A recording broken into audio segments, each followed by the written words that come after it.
Assalamualaikum warahmatullahi wabarakatuh. Waalaikumsalam warahmatullahi wabarakatuh. Alhamdulillahirabbil alamin.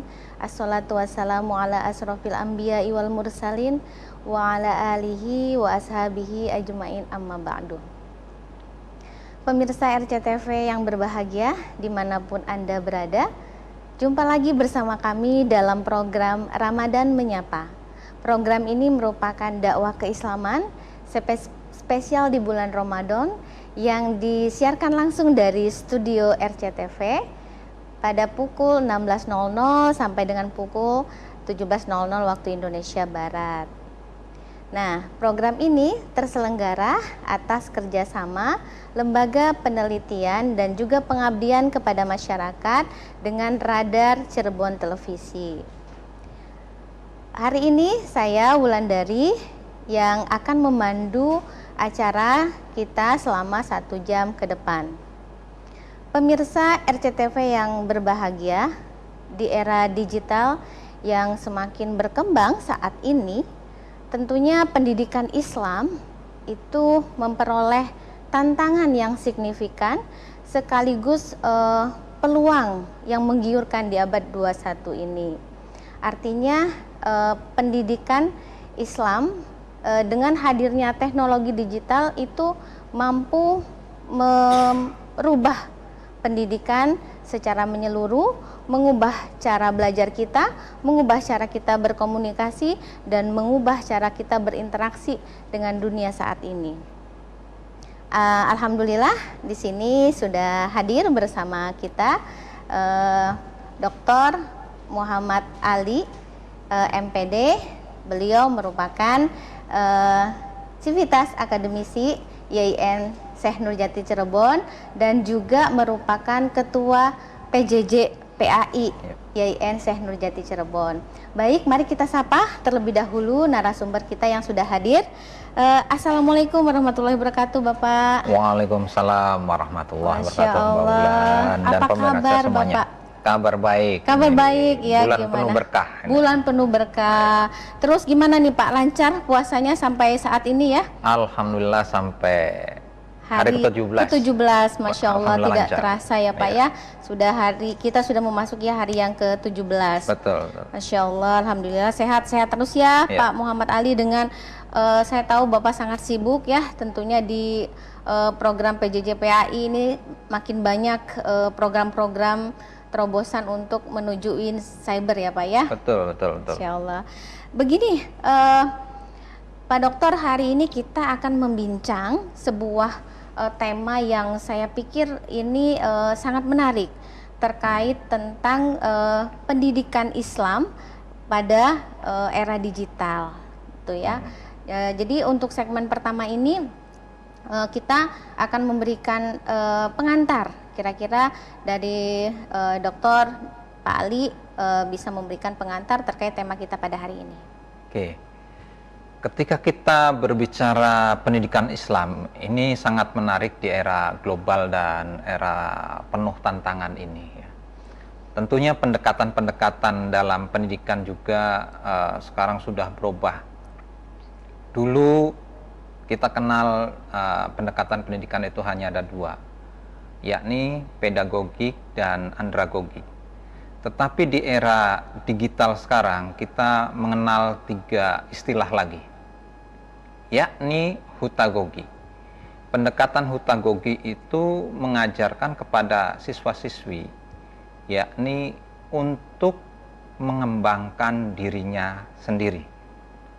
Ini guru atau tutor akan memotivasi siswa-siswinya atau mahasiswanya untuk mengembangkan dirinya. Yang kedua itu adalah pedagogi. Pendekatan di era digital ini. Pedagogi itu mengedepankan agar siswa-siswinya itu bisa berkolaborasi dengan teman-teman yang lainnya, teman sejawat yang lainnya. Ini sesuai dengan kompetensi yang diinginkan oleh pendidikan global di era 4.0. Dan yang ketiga adalah cybergogi. Cybergogi adalah pendidikan yang mengajarkan agar siswa-siswi itu bisa bekerja dalam satu sistem one data itu ya. Kita tentunya dihadapkan di era cyber ini adalah data dan informasi. Maka harapan ke depan itu siswa-siswi kita itu bisa bekerja sama dengan menggunakan one data yang terkonek satu dengan yang lainnya dengan internet itu ya.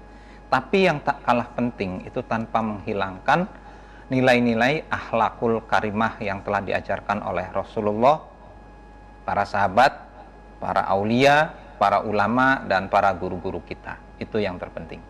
Baik. Baik, terima kasih Pak Dokter yang telah menyampaikan pengantar terkait tentang tema yang cukup menarik pada hari ini. Artinya pendidikan itu tidak lagi pedagogik ya Pak ya. Yeah. Banyak tadi istilah-istilah yang mungkin masih asing gitu ya di telinga pemirsa juga ya yang ada di rumah terkait tentang cybergogik. Tadi kan ada juga hutagogik. Nah, itu nanti akan kita bahas secara mendalam tentunya ya terkait tentang pengertian-pengertian ini dan apa bedanya gitu ya dengan misalnya istilah-istilah pedagogik kan sudah familiar gitu ya Pak Dokter. Nah, nanti kita akan bahas tentunya setelah segmen berikut ini.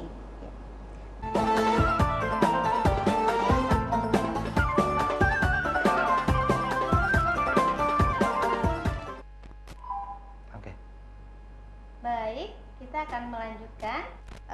Tadi kita sudah berbicara terkait tentang bagaimana pendidikan Islam di era digital ini. Tadi Bapak sudah menyampaikan terkait pedagogik, cybergogik dan hutagogik. Itu kira-kira apa sih Pak perbedaannya dikaitkan dengan era digital saat ini? Ada beberapa perbedaan dan sinkronisasi dari beberapa pendekatan itu ya. Ada 5 ya di awal itu ya. Ini tadi pedagogik dan andragogik ya, pendekatan orang dewasa dan anak-anak. Nah, sekarang pendekatannya itu sudah tidak mengacu kepada itu lagi. Jadi acuannya bagaimana anak-anak ini memiliki kompetensi bisa berkolaborasi satu dengan yang lain, bisa memiliki kemampuan digital, satu bekerja dengan yang lain yang terkonek dengan satu dengan yang lainnya. Betul. Sehingga kalau file satu dibagi ke siswa-siswi yang satunya itu akan nanti diedit lagi. Tapi kalau dengan satu dengan yang lain terkonek itu bisa bekerja sama dalam satu file tersebut. Sekarang itu bisa dengan menggunakan Google Drive ataupun yang lainnya, yang contoh kecil saja ya. Tentunya hutagogik juga ini sangat penting sekali di era sekarang karena model pembelajaran juga kita berfokus pada student center ya. Jadi guru sebagai motivator untuk mengarahkan siswa-siswinya untuk lebih berkembang. Makanya konsep-konsep ini juga sangat erat kaitannya dengan konsep taksonomi Bloom ya. Konsepnya Ki Hajar Dewantoro dan konsepnya Rasulullah Shallallahu Alaihi Wasallam. Konsep Rasulullah Shallallahu Alaihi Wasallam itu yang pertama itu mengedepankan akhlak. Innama bu'istu liutammima makarimal akhlak. Maka Rasulullah yang digenjot karena yang digenjot adalah akhlak dulu, moral dulu, etika dulu, agar bisa bergaul satu dengan yang lainnya. Betul. Bisa lebih baik. Karena di era Arab pada waktu itu ya zaman memang penjajahan dan kekejaman yang sangat luar biasa terhadap perempuan dan menempatkan orang-orang itu tidak sesuai dengan prinsip-prinsip humanisme ini. Maka Rasulullah di situ harus memberantas kejumudan ya, kefakeman, yakni yang diberantas adalah moralitas dulu. Betul, gitu ya. moralitas dulu. Beda dengan sekarang taksonomi Bloom itu ya. Taksonomi Bloom itu mengedepankan adalah aspek afektif dulu, EQ dulu yang dikedepankan. Itu. Karena anggapannya bahwa etika moral itu sudah sudah terrealisir dengan baik ya. Walaupun ada beberapa kendala-kendala baik di sekolah, madrasah ataupun di pondok pesantren yang terkadang ada kejadian-kejadian atau oknum-oknum tertentu ya. Berbeda lagi dengan Ki Hajar Dewantoro. Ki Hajar Dewantoro itu mengedepankan adalah aspek-aspek the hand atau psikomotorik, kemampuan dulu. Jadi kemampuan seseorang bertahan hidup di era penjajahan Jepang, di era penjajahan Belanda, maka kemampuan siswa-siswi itu diarahkan adalah bagaimana ia bisa menembak, bisa melawan penjajah. Nah, ini adalah dan bisa kemampuan bertahan untuk hidup itu di tengah badai apapun.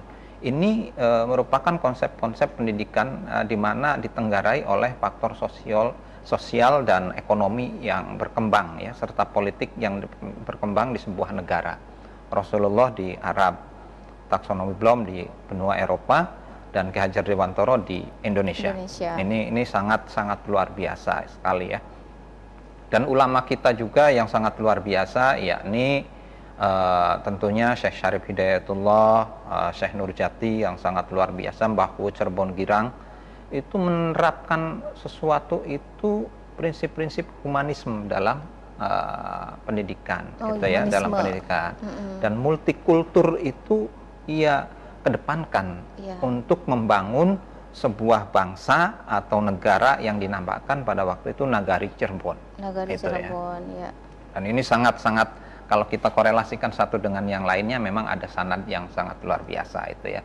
Sesuai dengan the hand, the heart, and the head.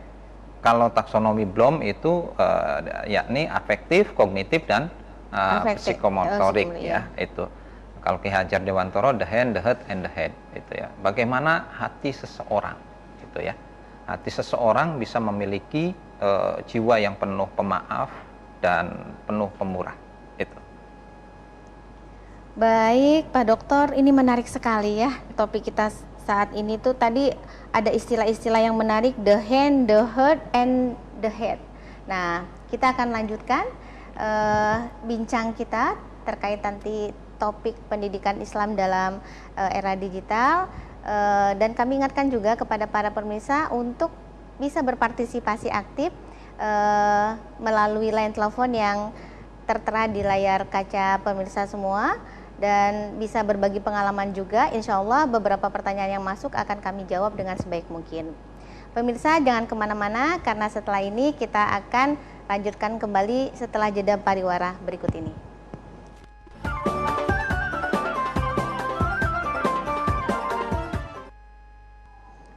Pemirsa RCTV yang berbahagia dan dimanapun Anda berada, kembali lagi bersama kami dalam program Ramadan Menyapa.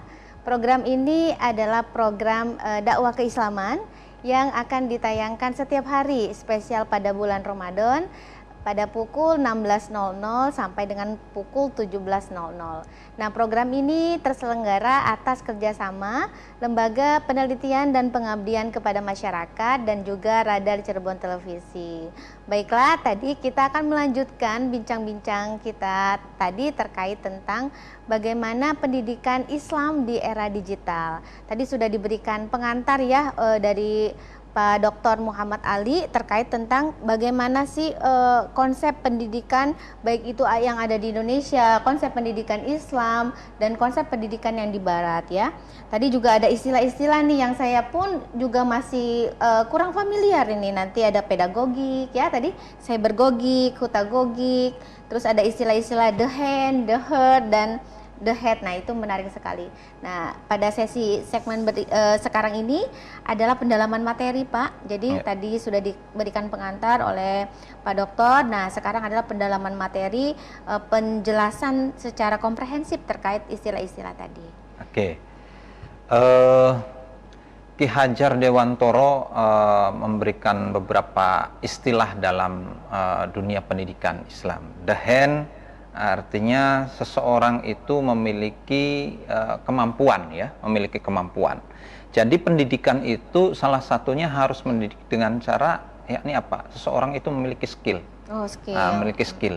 Skill apa? Skill akademik maupun non akademik itu. Jadi ya, yang terpenting ini adalah skill non akademik, di mana skill non akademik itu biasanya akan terpatri atau terkait dengan kehidupan masyarakat. Kalau skill akademik, walaupun dibutuhkan, ini lebih dominan kepada individu dan dunia pekerjaan. Ini tentunya the hand ini sangat penting sekali. Itu makanya konsep Ki Hajar Dewantoro perlu diterapkan oleh kita semua. Itu ya, oleh kita semua. Yang kedua itu the heart. The heart ini bagaimana seorang itu memiliki hati yang mulia. Ya. Hilda Taba mengatakan bahwa pendidikan itu memanusiakan manusia.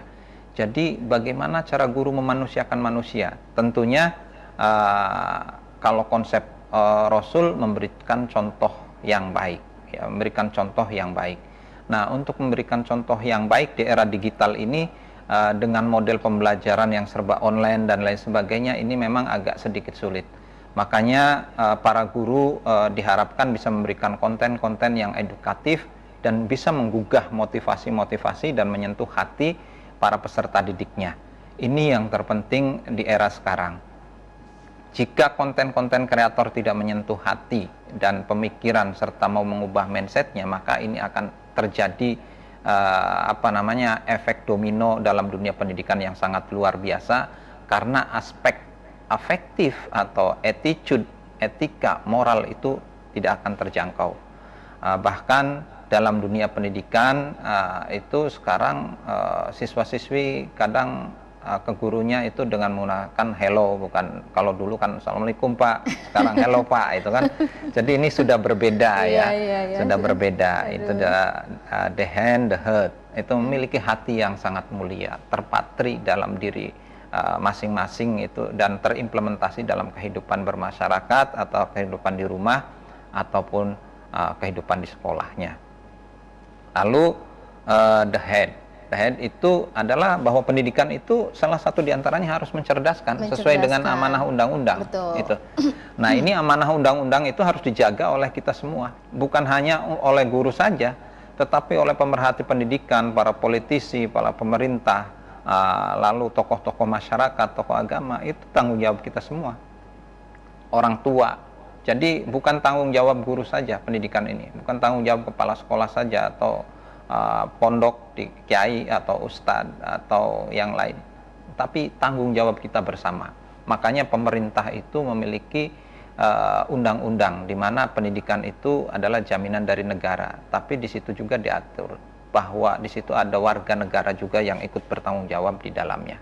Jadi untuk membuat cerdas orang itu, ini tanggung jawab bersama selain tanggung jawab para guru, ya, tanggung jawab para guru. Dan ini tentunya dalam pendidikan formal maupun informal ada pola-pola pendekatan. Yang tadi ada pola pendekatan pedagogik untuk anak-anak, andragogik untuk orang dewasa, hutagogik, lalu veragogik dan cybergogik. Ini yang sangat penting bagi kita untuk diurai, ya, diurai sehingga terkonek satu dengan yang lain. Kemampuan digital siswa-siswi kita itu harus diasah di era atau dengan pendekatan cybergogik, ya. Ini tentunya langkah-langkah seperti apa sih yang harus dilakukan? Langkah-langkah yang harus dilakukan oleh sekolah atau madrasah, tentunya sekolah dan madrasah itu bisa menganggarkan beberapa fasilitas, ya, fasilitas-fasilitas yang mendukung tentang terkait dengan cybergogik ini. Lalu yang kedua, memberikan pelatihan-pelatihan bagi guru dan ustadz yang berkaitan dengan pengetahuan untuk mengajarkan tentang cybergogik. Ini sangat-sangat penting sekali bahwa SDM itu perlu di-upgrade kemampuannya, lalu juga harus ditunjang oleh sarana dan prasarana serta sistem informasi manajemen yang kuat, ya. Dan tentunya bukan hanya saja guru, tenaga kependidikan, staf atau karyawan juga perlu ada pelatihan skill sesuai dengan apa-apa yang diinginkan oleh sekolah atau visi atau keunikan dari sekolah itu sendiri. Ini sangat penting di era global ini. Dan tentunya kalau kita mau berkaca keberhasilan suatu pendidikan, ya, di India ada namanya satu tokoh perempuan guru namanya Rabindranath Tagore. Dia membuat satu konsep di mana waktu itu India itu sangat kumuh sama dengan Indonesia, itu, ya, sama dengan Indonesia. Tapi di India sekarang ada satu konsep pendidikan yang sangat luar biasa yang kita contoh. Rabindranath Tagore membuat satu konsep pendidikan itu, yang pertama itu pendidikan harus berbasis asrama, itu, ya. Pendidikan harus berbasis asrama, dan ini juga yang diinginkan oleh Presiden kita, Insinyur Soekarno, ya. bahwa setiap sekolah itu harus memiliki asrama. Karena untuk menanamkan semangat kebersamaan, untuk membangun moralitas, untuk membangun etika dan lain sebagainya dengan pengawasan atau kontrol 24 jam itu, maka di sini harus menggunakan pola pendidikan berbasis asrama. Dan ini telah diterapkan oleh India ya. Ini sangat luar biasa. Kalau di pesantren ini sudah diterapkan dari zaman dulu ya. Makanya tadi saya sempat singgung, kita perlu belajar dari Mbah Ku Cirebon, Syekh Nurjati, lalu Sunan Gunung Jati dan para tokoh-tokoh yang lainnya, karena sudah menanamkan dari dulu pendidikan berbasis asrama. Itu. Yang kedua itu pendidikan berbasis alam. Pendidikan berbasis alam ini sangat penting bagi peserta didik kita ya. Mengapa sekarang muncul sekolah alam, lalu sekolah trotoar, dan ada istilah-istilah lain? Nah, karena ini harus mensinkronkan ya antara feeling, mindset, kondisi tubuh dan hati manusia itu harus bersinergi dengan alam. Ini kita bisa menjaga hablum minan nas, hablum minallah, dan hablum minal alam. Maka dengan kita belajar berbasis alam, tentunya alam juga akan mengajarkan kita secara kafah tentang kehidupan manusia, tentang kehidupan yang lainnya ya. Dan tentunya pendidikan berbasis atau pembelajaran berbasis laboratorium. Rabindranath Tagore mengungkapkan bahwa pendidikan ini penting sekali untuk melakukan bahwa pendidikan ini harus berbasis laboratorium. Karena sesuatu yang ilmiah harus dibuktikan secara ilmiah.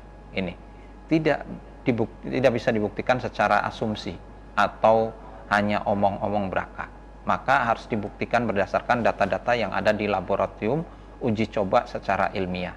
Dan di India itu pengobatan itu sangat luar biasa. Pendidikan juga sangat luar biasa. Walaupun Finlandia menempati urutan pertama, tetapi ada satu konsep di India yang sangat luar biasa ya.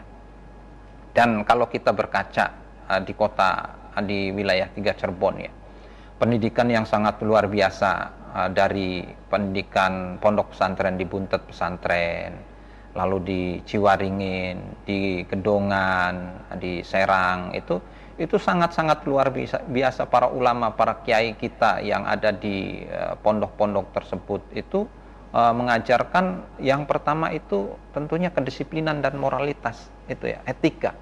Jadi adab dan sopan santun terhadap para kiai, para ulama, juga untuk orang tua. Ini yang ditempatkan pada posisi pertama di pondok pesantren yang ada di wilayah Cirebon, bahkan di seluruh Indonesia. Itu.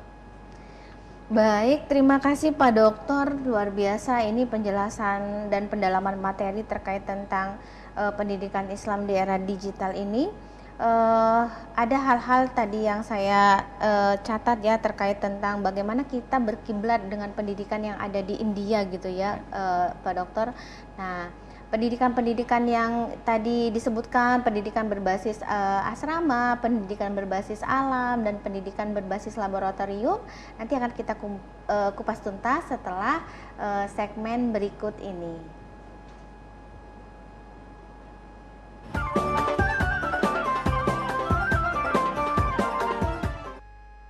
Pemirsa RCTV yang berbahagia, alhamdulillah kembali lagi dalam program menarik kita, yaitu program Ramadan Menyapa.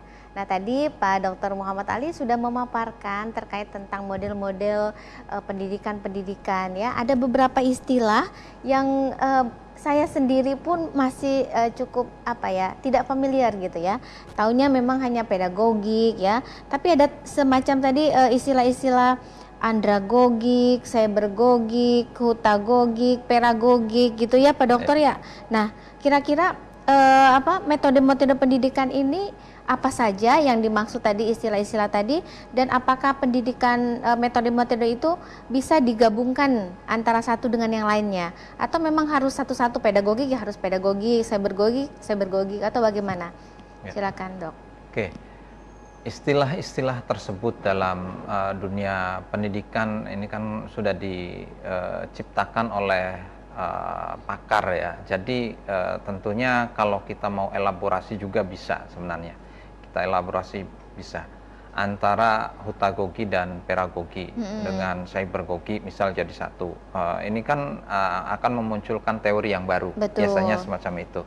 Tetapi kalau kita tetap tidak mau memansuh, kita mengacu kepada teori yang lama, tentunya misal hutagogi, yakni hutagogi itulah seorang guru itu harus mengajarkan ya, seorang ustadz itu harus mengajar kepada peserta didiknya, pada santrinya, pada siswa-siswinya, agar memberi kesempatan untuk berkembang atau mengembangkan dirinya. Makanya konsepnya biasanya metodenya itu bisa memberikan pilot project ya, pilot project.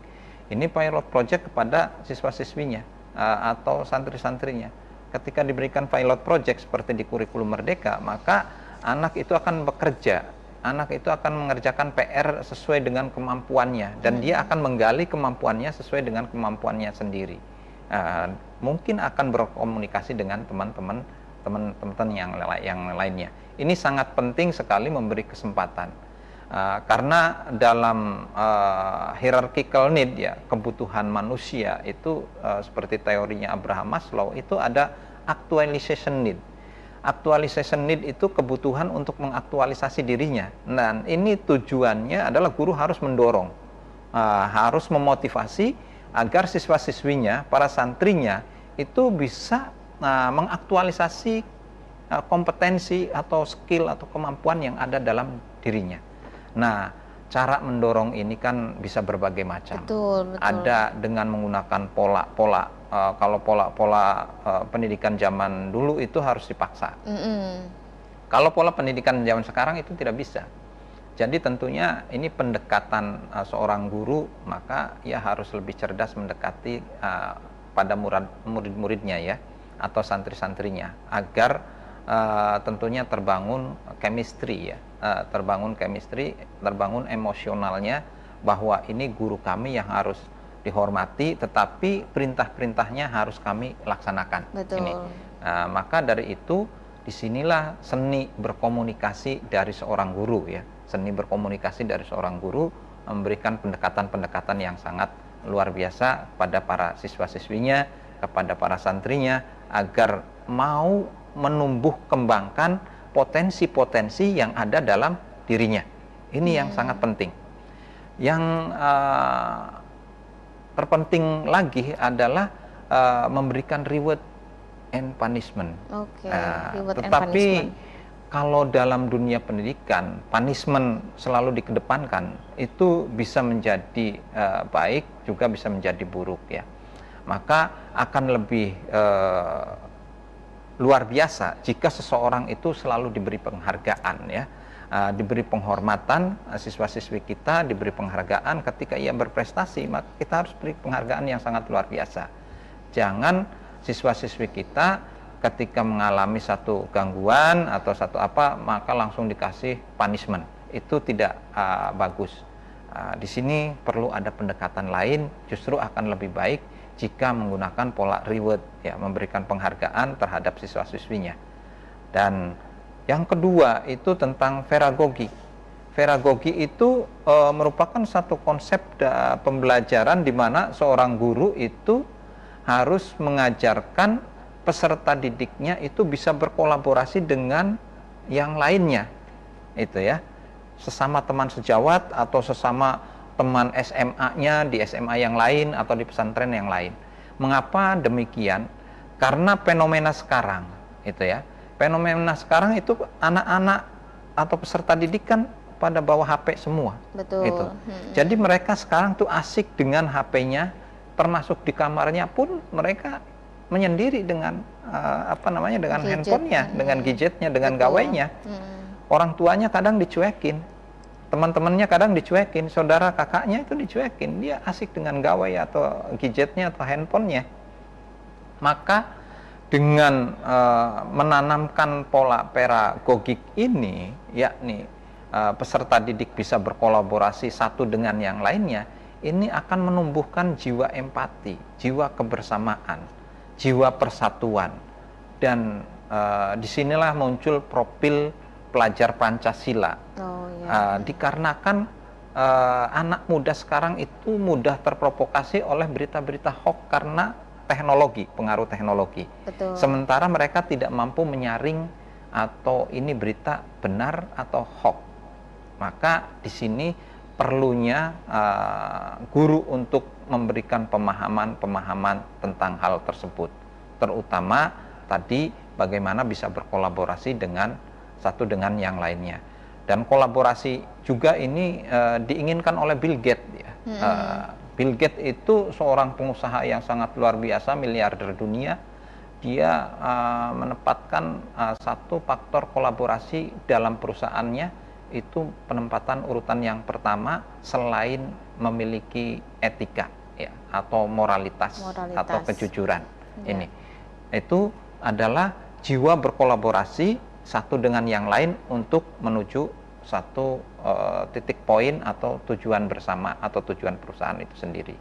Nah, ini strateginya tentunya guru harus memiliki trik tersendiri ya, harus memiliki trik tersendiri. Karena kalau tidak memiliki trik tersendiri, itu biasanya peserta didik tetap dengan gawainya, tetap dengan gadgetnya, itu fokus dengan gadgetnya.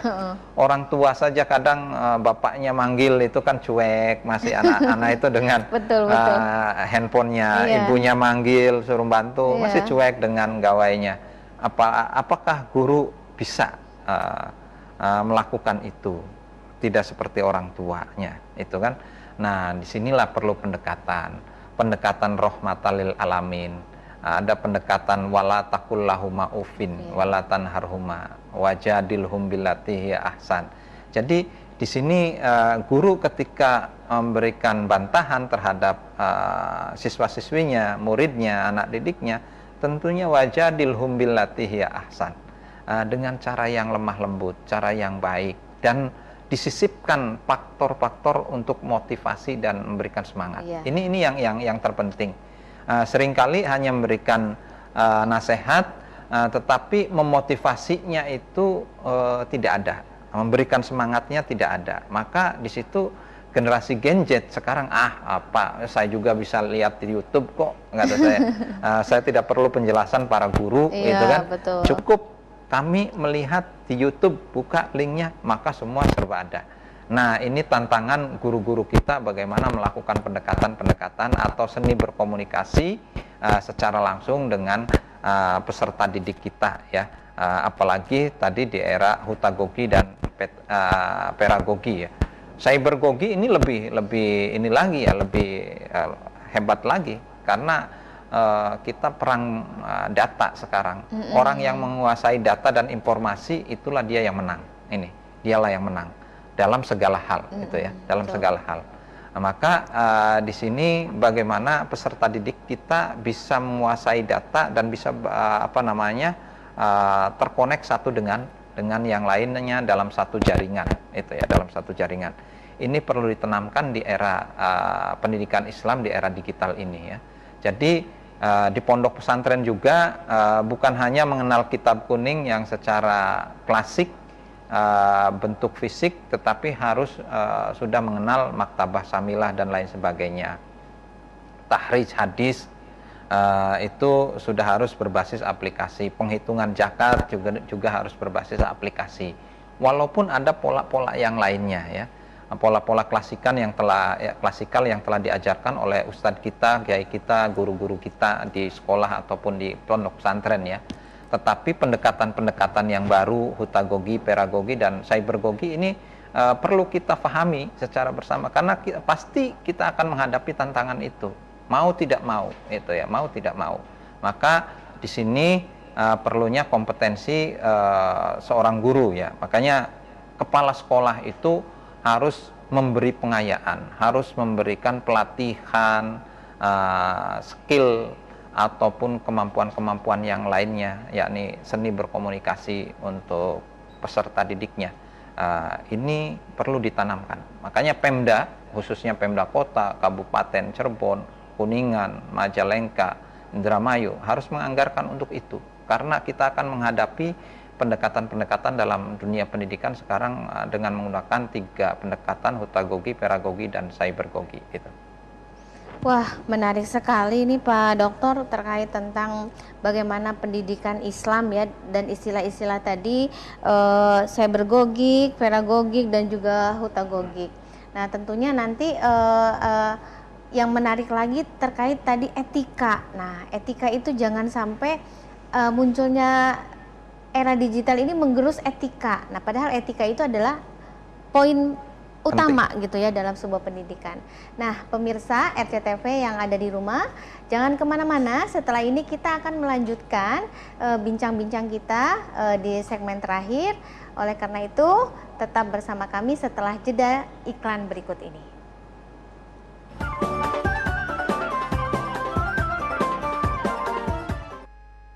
Pemirsa RCTV yang budiman dan dirahmati Allah, alhamdulillah kembali lagi bersama kami di program Ramadan Menyapa. Tadi sudah disinggung oleh Bapak Dr. Muhammad Ali terkait tentang etika ya. Nah, Pak, kita lihat nih ya realita mahasiswa ya, kalau yang kita lihat sehari-hari ataupun siswa lah, itu terkadang ada moralnya itu, etikanya terhadap guru itu kan berkurang ya, gitu. Jadi kita kadang sebagai dosen juga ya di kampus-kampus tuh merasa miris gitu dengan kurangnya moral etika dari anak-anak didik kita itu. Apakah itu merupakan pengaruh daripada munculnya teknologi digital ini sehingga mereka tidak aware gitu ya tentang etika ini, atau bagaimana menurut Pak Dokter? Oke. Etika ini tentunya tidak hanya dipengaruhi oleh pendidikan saja ya. Iya. Memang ada faktor bawaan juga, ada faktor kondisi politik, ada faktor kondisi sosial, ada faktor kondisi ekonomi. Buktinya di zaman Rasulullah juga kan sebelum teknologi muncul, ternyata masalah etika sudah menjadi problem masyarakat pada saat itu ya. Jadi ini dari tahun ke tahun memang Allah itu menciptakan manusia itu kan dari 2 unsur itu ya, yakni yin dan yang itu kan, unsur kebaikan dan unsur nilai-nilai buruk di dalam jiwa seseorang. Nah, bagaimana seseorang mengelola itu menjadi baik, ini tentunya yang penting ya. Dan untuk menjadi baik itu perlu ilmu, itu kan perlu ilmu. Maka untuk mendapatkan ilmu itu bisa secara pendidikan formal, non formal maupun informal. Konsep etika ini perlu dibangun secara bersama dan perlu ada kesadaran dalam diri seseorang tersebut. Nah, untuk menggugah kesadaran ini yang biasanya yang sangat penting sekali ya. Kalau dampak dari teknologi itu memang untuk menggerus moralitas ataupun etika atau akhlak itu memang sangat besar sekali sekarang itu ya. Karena memang dalam dunia pendidikan untuk menanamkan moralitas, kedisiplinan terutama, terkadang ini terganggu oleh adanya undang-undang tentang HAM itu ya. Ketika guru nabok ataupun menghukum seseorang atau siswanya, terkadang diadukan oleh orang tuanya. Betul. Nah, guru itu kan bisa masuk penjara. Padahal konsepnya dia itu ingin mendidik agar terjadi kedisiplinan dalam diri seseorang tersebut. Kasus di NTB yang kemarin-kemarin ini 3 bulan yang lalu atau di 2023 ya, itu kan guru menyuruh anak untuk sholat, lalu mungkin apakah mukul atau apa, anaknya melapor dan itu dituntut 100 juta, bahkan di penjara. Ini tentunya satu hal yang sangat tidak sinkron sekali ya. Makanya ini di pemerintah juga para anggota legislatif itu tentunya bisa meninjau ulang ya. Walaupun katanya ada pasal berikutnya bahwa ketika untuk mendidik, menghukum itu diperbolehkan.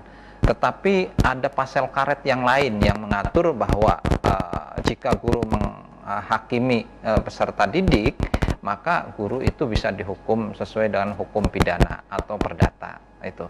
Nah, ini perlu sinkronize itu ya antara legislatif, yudikatif dan para pemerhati pendidikan juga, para guru-guru, sehingga nasib guru itu ketika mau menanamkan etika itu betul-betul murni, betul-betul ikhlas. Nah, ini jiwa keikhlasan juga ini sekarang sudah berkurang ya dalam di era sekarang ini, di era digital. Baik itu dialami oleh guru, oleh dosen, oleh ustadz. Tetapi kita tidak menafikan banyak ulama atau kiai atau ustadz atau guru yang betul-betul ikhlas untuk mendedikasikan dirinya mendidik anak orang lain. Ini sangat jempol sekali, dan itu patut mendapatkan predikat yakni guru digugu dan ditiru sebagai pahlawan tanpa tanda jasa. Hal yang perlu kita cermati bersama selain aturan, lalu implementatif di lapangan, yakni guru itu menanamkan etika terhadap peserta didiknya, dan tentunya yang terlebih penting lagi bagaimana siswa-siswi atau mahasiswa itu mengimplementasikan dalam kehidupan di kampus, di sekolah atau di rumah atau di pondok pesantren. Ini tentunya perlu kontrol juga ya, perlu kontrol karena sesuatu itu dalam ilmu manajemen itu perlu controlling ya. Yang terakhir itu adalah controlling. Itu setelah implementatif itu ada controlling. Di controlling itu nanti ada perbaikan. Setelah ada perbaikan nanti ada peningkatan kembali itu ya. Jika tidak benar maka harus diperbaiki. Apa yang salah itu ya. Ketika itu kita tingkatkan kembali. Nah, ini 3 fase ini tentunya harus bisa kita cermati secara bersama. Tentunya ini bagi anggota DPR yang baru, baik itu di DPRD kota, provinsi ataupun pusat itu ya, bisa mencermati undang-undang Sisdiknas dan tentunya bagaimana menanamkan moralitas atau etika, tetapi ada sedikit kendala, ada pasal karet di dalamnya. Ini bisa ditinjau ulang agar guru mendidik itu bisa sesuai dengan aspek-aspek pendidikan, dan moralitas itu bisa dijaga dengan baik itu ya, dengan baik. Jadi bagi para anggota legislator ini tentunya bisa merumuskan ulang. Kami di dalam dunia pendidikan hanya bisa mendorong. Jika ada naskah akademik maka kami akan buatkan naskah akademik ya untuk melakukan itu. Tetapi jaminan terhadap guru untuk melakukan sesuatu sesuai dengan regulasi, sesuai dengan aturan perlu dijamin pula gitu ya. Perlu dijamin pula selain kesejahteraannya ini. Satu konsep hal yang penting yang dulu ulama-ulama kita, para aulia kita tekankan untuk menanamkan moralitas itu adalah dengan menggunakan pola taklim dulu ya, pola taklim itulah. Pola taklim ini sangat penting sekali sehingga akan memunculkan pola tarbiyah.